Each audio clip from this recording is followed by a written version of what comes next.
akan ikut pengadilan di Singapura atau seperti Nah apa? itu di Singapura saya nggak punya izin di Singapura. Halo, selamat sore Abang Hotman. Ketemu lagi dengan saya.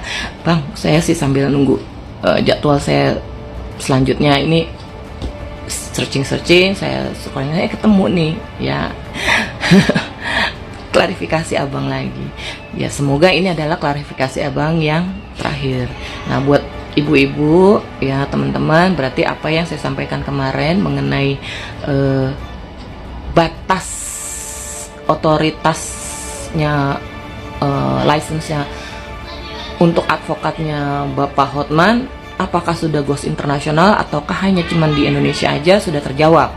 Kita sudah tahu, dan dari sini VT-nya dia udah dengan ungkapan pernyataan yang jelas ya, meskipun nadanya akhirnya jadi nada rendah gitu, tadi nada tinggi terus gitu ya.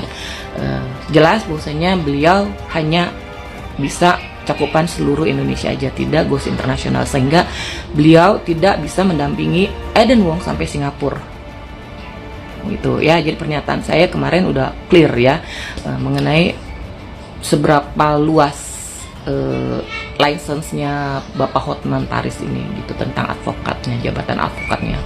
Nah, kedua adalah pernyataan di sini sekali lagi diulang bahwasanya dia belum menerima surat kuasa penunjukan sebagai advokatnya Eden Wong. Ya jelas, karena si Eden Wong kan mau menyelesaikannya di Singapura. Saya udah ngomong juga di VT saya, ini adalah perdata internasional gitu loh ya, antara Emi yang adalah Korea dan Eden Wong adalah Singapura. Ngapain ribut-ribut di Jakarta? Abang kalau memang punya license itu, Bang Hotman, bawa si Eden Wong ke Singapura, biar Singapura yang urusin ya.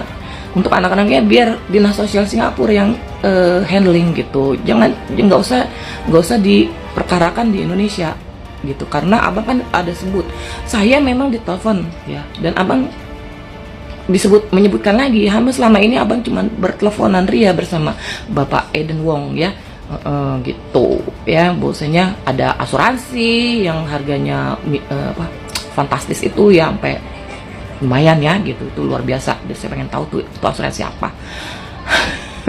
Terus kemudian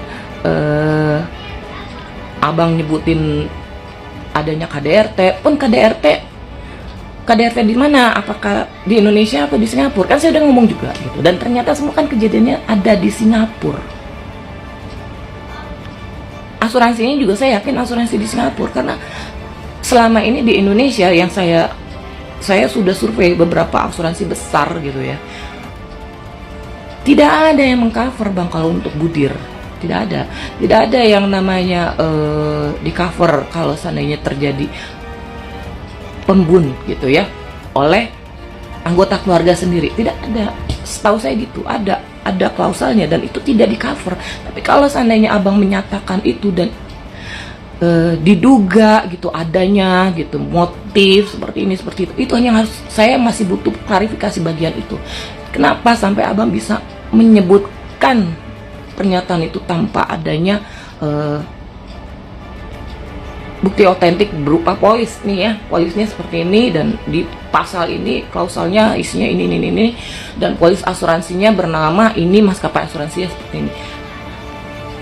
Nggak ada, dan abang hanya menyatakan semuanya di media sosial gitu. Seharusnya itu kan secara logisnya dan secara etika advokat yang saya tahu harusnya disampaikan pada saat perdebatan di pengadilan. Nah, tapi pengadilannya di mana? Pengadilannya di Singapura. Apakah abang punya license Singapura? Dan sudah jelas di sini, jelas tidak gitu ya. Biarkan orang Singapura ya, pengacara yang di Singapura yang membuktikan apakah benar ada asuransi itu.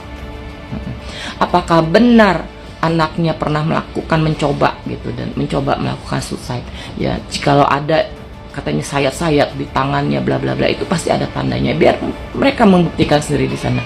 Abang nggak usah koar-koar di sini, karena abang hanya legal standingnya berdasarkan teleponan, dan abang tahu itu sebenarnya tidak benar cara seperti itu. Saya yakin gitu ya bang ya, betul nggak bang? Oke bang, semoga ibu-ibu di seluruh Indonesia dari VT-VT yang saya kemarin sampaikan sudah jelas ya sampai dengan hari ini. Jadi saya percaya, memang percaya, saya yakin Bang Hotman tidak ada keterlibatan dalam hal memisahkan anaknya Ibu Emi dengan ibu kandungnya gitu, Ibu Eminya, karena itu sudah terjadi terlebih dahulu gitu ya. Nah tapi salahnya menurut saya nih Bang, maaf nih saya koreksi aja sedikit, Abang terlalu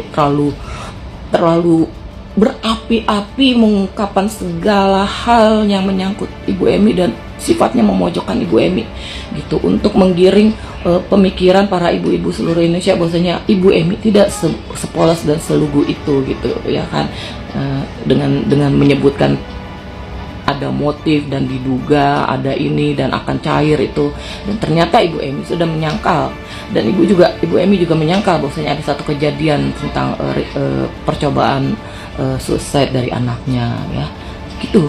Bapak Hotman Paris yang terhormat dan ibu-ibu, saya percaya dari sini kita bisa ambil hikmah, sekalipun yang bicara adalah seorang besar, seorang yang seharusnya layak untuk dihormati gitu kan, bukan, dan kita dianggap pansos atau kita dianggap kita terlalu kecil gitu ya, dan memang tidak sekaya raya tajir melintirnya seorang Hotman Paris gitu.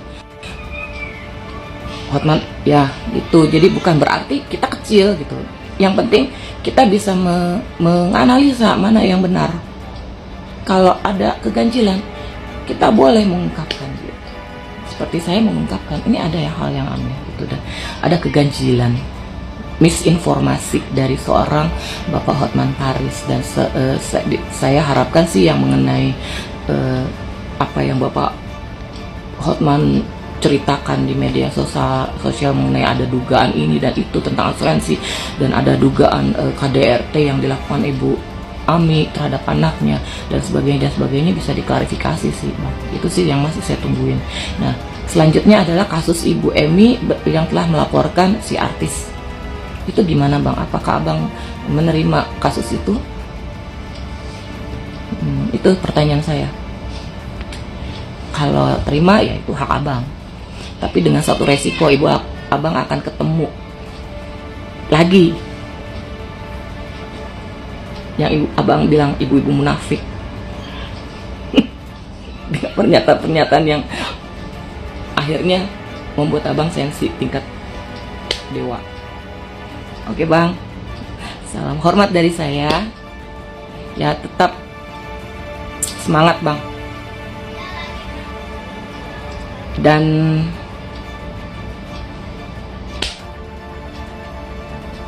kerendahan hati, saya harap Bang Hotman dengan title advokatnya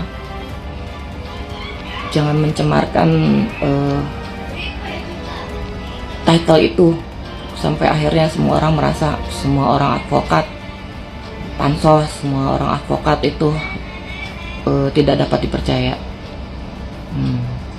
Karena pada prinsipnya saya masih tetap dalam hal menghormati Abang sebagai seorang pengacara, seorang senior, begitu Bang. Dan saya siapa saya? Saya hanya seorang ibu rumah tangga yang hanya bisa menganalisis. Dan jikalau ada hal-hal yang menurut saya ganjil, saya ungkapkan untuk memberikan sanggahan atas segala hal yang ganjil yang saya rasa itu tidak benar. Sekali lagi mohon maaf dan berharap ini adalah VT Abang, klarifikasi Abang yang terakhir. Merdeka!